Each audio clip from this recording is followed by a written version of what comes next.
Hello. കുറച്ച് മാസങ്ങൾക്ക് മുമ്പ് നന്നു എന്ന യുവകർഷകനെ വയലാർ പാങ്ക്ളപ്പിൽ പരിചയപ്പെടുത്തിയിരുന്നു. അന്ന് നന്നു ഒരു നാണംകുണി യുവകർഷകൻ. മുഖത്തധികം ആത്മവിശ്വാസക്കുറവ് പ്രകടമായിരുന്നു. അന്ന് പാങ്ക്ളപ്പിൽ സംസാരിച്ചപ്പോൾ വാക്കുകൾ മുറിഞ്ഞു പോയിരുന്നു. എന്നാൽ ഇന്ന് വയലാർ പാങ്ക്ളപ്പിൻ്റെ കർഷകർക്ക് ക്ലാസ് എടുക്കുന്ന നന്നു എന്ന യുവകർഷകനെ ഒരു ഓക്സ്ഫോർഡ് കേംബ്രിഡ്ജിൽ പഠിച്ചിറങ്ങിയ ഒരു പ്രൊഫസറിനെ പോലെ ആയിത്തീർന്നു. വയലാറിലെ മണ്ണ് നന്നു എന്ന കർഷകനെ വിളയിച്ചെടുത്തു.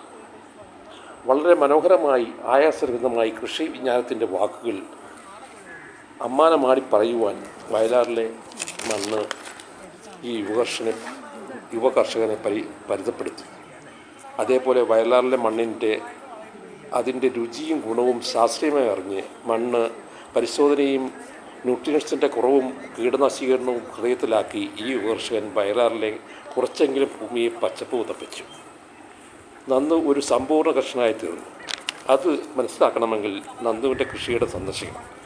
മണ്ണിനെപ്പറ്റി ആഴത്തിൽ പഠിച്ച് അതിനെക്കുറിച്ച് മനസ്സിലാക്കി ആവശ്യം വേണ്ട ന്യൂട്രിയൻസ് വളങ്ങൾ മറ്റും കൃഷിക്ക് നൽകുന്നു.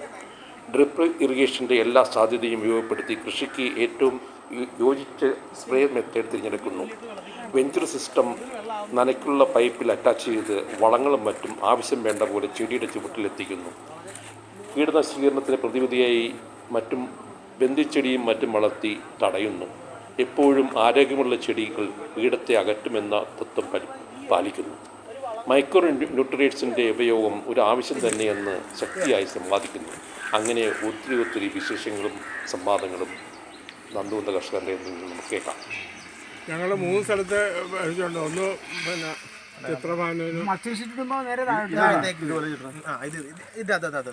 ചിത്രമാനോ നമുക്ക് ഇന്ന് എന്നാ സാധനം പോയി മേടിക്കാൻ നോക്കാനൊന്നുമില്ല. അവിടെ നല്ല ഫോട്ടോ നിങ്ങളെ കൊണ്ടും ജയിക്കും, അശോകനെ കൊണ്ടും ജയിക്കും. ആ മോനും കൊണ്ട് നാല് വന്നിട്ടുണ്ട് അവിടെ. പുള്ളിയെ കൊണ്ടും ജയിക്കും.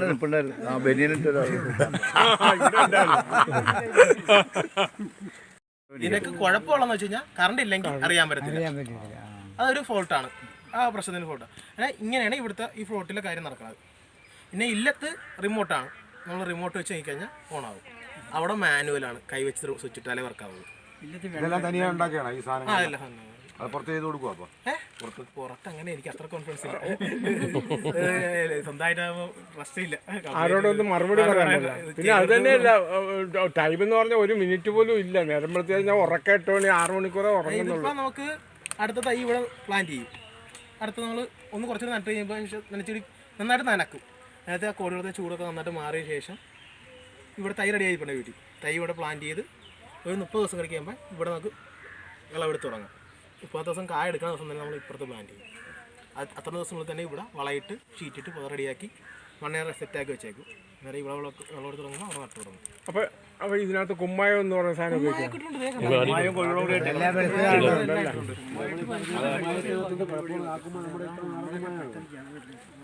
എല്ലാ സംഭവവും നമ്മൾ സിസ്റ്റമാറ്റിക് ആയിട്ട് തന്നെ ചെയ്തിരിക്കണം. നമ്മൾ അങ്ങനെ തന്നെ ചെയ്യുന്നത്. 40% പ്രോഫിറ്റ് കിട്ടുമോ? നിൽക്കത്തില്ല മാത്രം നമ്മൾ അങ്ങനെ. എത്ര ദിവസം ഇട്ടേക്കും? ഇനിയിപ്പോൾ 2-3 ദിവസമായി. ഇനിയിപ്പോൾ ഒരു മൊത്തം 7 ദിവസം കിടക്കും.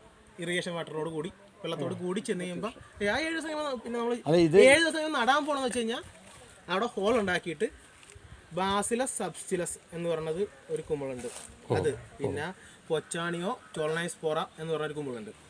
ഇവിടുത്തെ മണ്ണിൽ നമുക്ക് സോയിൽ ടെസ്റ്റ് ചെയ്യുമ്പോൾ മനസ്സിലാക്കിയ ഏറ്റവും വലിയ രോഗം എന്ന് പറഞ്ഞാൽ നിമാവരെയാണ് ഇവിടെ.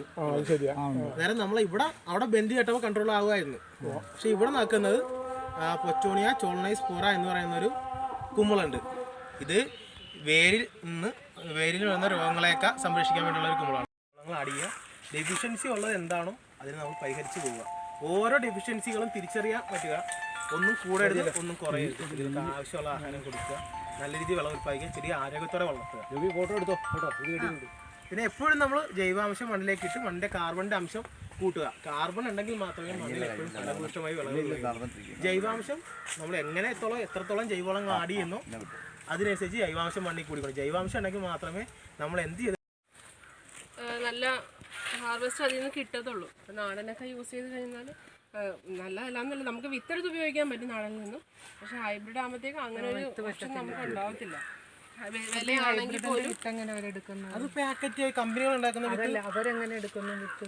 അവര് ഒരു പ്രത്യേകതരം ഒരു അമ്മ തൈയും ഒരു പ്രത്യേകതരം അച്ഛൻ തൈനെ ഒരു പ്രത്യേക ഏരിയയിൽ നട്ട് അവരിൽ നിന്നാണ് തലമുറയിൽ ആ പ്രദേശത്ത് വേറൊരു വെള്ളരിവർഗ വിളകൾ പോലെ ഇപ്പൊ ഇങ്ങനത്തെ ഒരു പ്രദേശമാണെങ്കിൽ ഇതിനോട് അപ്പുറത്ത് തുടങ്ങുന്ന കുറേ സ്ഥലങ്ങളിൽ ഒരു കൃഷി ഉണ്ടാകത്തില്ല. പുല്ല് പോലും വളർത്താൻ ഒരു രീതിയിലുള്ള വെള്ളരിവർഗ വിളകളോ ഒന്നും വളർത്താതെ ഈ ഒരു ഏരിയയിൽ 2 മാതൃസസ്യവും പിതൃസസ്യവും നട്ട് അതിനെ പരാഗണം ചെയ്ത് ഉണ്ടാകുന്ന ഒരു വിത്ത് ഉണ്ടാവില്ല. അതിൻ്റെ സെക്കൻഡ് ജനറേഷൻ അതിനെ നമുക്ക് ഹൈബ്രിഡ് എന്ന് പറഞ്ഞു തരുന്നത്. അന്നേരം എന്താണെന്ന് വെച്ചാൽ വേറെ പ്രത്യുൽപാദന ശേഷിയുള്ള 2 തൈ കാരണം തന്നെ നമ്മളിവിടെ കൊണ്ട് നട്ടതിന് ശേഷം വിത്ത് എടുത്ത് കഴിഞ്ഞാൽ എന്താ അറിയാമോ? ഞാൻ കഴിഞ്ഞ പ്രാവശ്യം പൊട്ടുവളരി ഒരു ഫ്ലോട്ടിൽ നട്ടു. അതിൻ്റെ അകത്തുനിന്ന് വിത്ത് എടുത്ത് പൊട്ടുവളരി ഇവിടെ നട്ടാ കറിവളരി അവിടെ നട്ട്. രണ്ടാമത്തെ സ്റ്റെപ്പ് ഉണ്ടായത് വിത്തെടുത്ത പൊട്ടുവളരി നട്ടപ്പോൾ കറിവെള്ളരീനെ കൂട്ട് കളറും പൊട്ടുവളരീനെ കൂടെ നീളവും സാധനം പൊട്ടുന്നില്ല. കാര്യം ഇനം മാറിപ്പോയി. അവരുടെ സെക്കൻഡ് ജനറേഷൻ എന്ന് പറയുമ്പോൾ മാതാവിൻ്റെ ഗുണവും പിതാവിൻ്റെ ഗുണം രണ്ടും കിട്ടും. കാരണം 2 ഗുണങ്ങളും കൂടി ആയപ്പോൾ പൊട്ടുന്നില്ല. പൊട്ടുവളരി പൊട്ടത്തില്ല, കല്ല് പോലെ ഇരിക്കും. പക്ഷെ ഭയങ്കര വെയിറ്റാണ്, ഭയങ്കര നീളമാണ്, ഭയങ്കര തൂക്കമാണ്, പക്ഷെ പൊട്ടത്തില്ല. കാരണം അതാണ്. കഴിഞ്ഞ ദിവസത്തെ ക്ലാസ്സിൽ ചോദിച്ചില്ല ഈ 4 എണ്ണം നട്ട് കഴിഞ്ഞാൽ പുതിയ എണ്ണം ഉണ്ടാവുമെന്ന് ചോദിച്ചില്ല. ഇതിനെ ബേസ് ചെയ്താൽ ചോദിച്ചത് പോളിനേഷൻ നടക്കുമ്പോഴത്തേക്ക് ഉണ്ടാവുമെന്ന്. അങ്ങനെയാണ് കഞ്ഞിക്കൊരു സുഖേശൻ ഉണ്ടാക്കിയത്. ഇതെന്ന് വെച്ചാൽ നമുക്ക് ചകിരിച്ചോറിൽ മാത്രമായിട്ട് നമുക്ക് തൈകൾ നട്ടെടുക്കാൻ വേണ്ടി പറ്റും. അപ്പം നമ്മളെന്ന് വെച്ചാൽ നമ്മുടെ വീട്ടാവശ്യത്തിന് വേണ്ടി മാത്രം ആകുമ്പോഴത്തേക്കും നമ്മൾ ഇത്ര കൃഷിക്കൊന്നും ചെയ്യേണ്ട കാര്യമില്ല. കമ്പോസ്റ്റിൽ തന്നെ യൂസ് ചെയ്യാൻ വേണ്ടി നോക്കുക. അപ്പം നമ്മൾക്ക് കൂടുതൽ നമ്മൾ എടുക്കുന്ന തൈ നേഴ്സറികളിൽ നിന്നൊക്കെ വാങ്ങിക്കുന്നതല്ല, നമുക്ക് ജസ്റ്റ് എടുത്ത് വെക്കാൻ പറ്റുന്നത്. അതേപോലെ എടുത്ത് ചെയ്യണമെന്നുണ്ടെങ്കിൽ നമ്മൾ കമ്പോസ്റ്റിൽ ചകിരിച്ചോറ് കമ്പോസ്റ്റിൽ ചെയ്യാൻ നോക്കുക. അതേപോലെ തന്നെ നമ്മൾ എടുക്കുന്നത് 2:1